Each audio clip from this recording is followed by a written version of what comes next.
ଆଜ୍ଞା ନମସ୍କାର।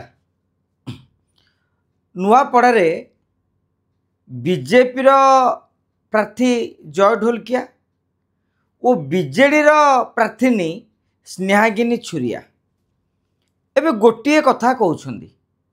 ଜୟ ଢୋଲକିଆ କହୁଛନ୍ତି ମୁଁ ମୋ ବାପାଙ୍କର ସ୍ୱପ୍ନକୁ ସାକାର କରିବା ପୂରଣ କରିବି, ସେପଟେ ରାଜେନ୍ଦ୍ର ଭାଇଙ୍କର ସ୍ୱପ୍ନକୁ ମୁଁ ପୂରଣ କରିବି ବୋଲି କହୁଛନ୍ତି ସ୍ନେହାଗିନୀ ଛୁରିଆ। ଆମେ ଆଜ୍ଞା ଜାଣିଛେ ବିଜୁ ଜନତା ଦଳ ବିଜୁ ବାବୁଙ୍କର ସ୍ୱପ୍ନ ପୂରଣ କରିବା ପାଇଁ ଗଠନ ହୋଇଥିଲା।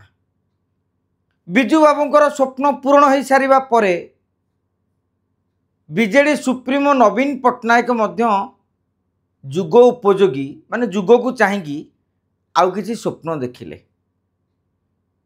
ଗତ 10 ବର୍ଷ ଧରି ବିଜୁ ଜନତା ଦଳ ନବୀନ ବାବୁଙ୍କର ସ୍ୱପ୍ନକୁ ପୂରଣ କରିବାରେ ଲାଗିଥିଲା।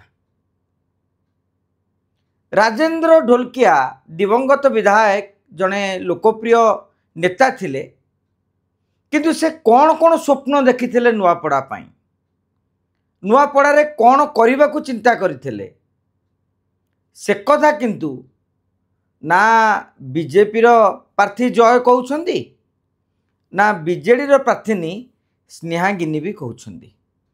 ତେଣୁ ମନ ଭିତରେ ଗୋଟେ କନଫ୍ୟୁଜନ୍ ଆସୁଛି ଯେ କ'ଣ ସ୍ୱପ୍ନ ପୂରଣ କରିବେ।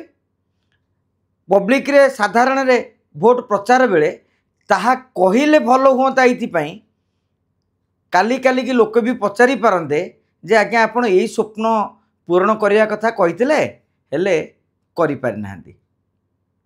ଆଜ୍ଞା ନୂଆପଡ଼ା ଯିବା, ସେଠି ଦେଖିବା ନବୀନ ବାବୁଙ୍କର ବିକାଶ କାମ କେତେ ହେଇଛି, ଗତ 16 ମାସ ଭିତରେ ମୋହନ ବାବୁଙ୍କର ବିକାଶ କେତେ ଆଗେଇଛି ଏବଂ ରାଜେନ୍ଦ୍ର ଢୋଲକିଆଙ୍କର କ'ଣ ସ୍ୱପ୍ନ ଥିଲା, କେଉଁ ପ୍ରକଳ୍ପ ଅଧା ରହିଯାଇଛି, ଆଉ କେଉଁ ପ୍ରକଳ୍ପ ପାଇଁ ସେ ଉଦ୍ୟମ କରିଥିଲେ ବି ବିଫଳ ହୋଇଛନ୍ତି। ଏହାର ଟେକ୍ନିକ୍ କଥା ଆଜ୍ଞା ବୁଝିବା। ନମସ୍କାର।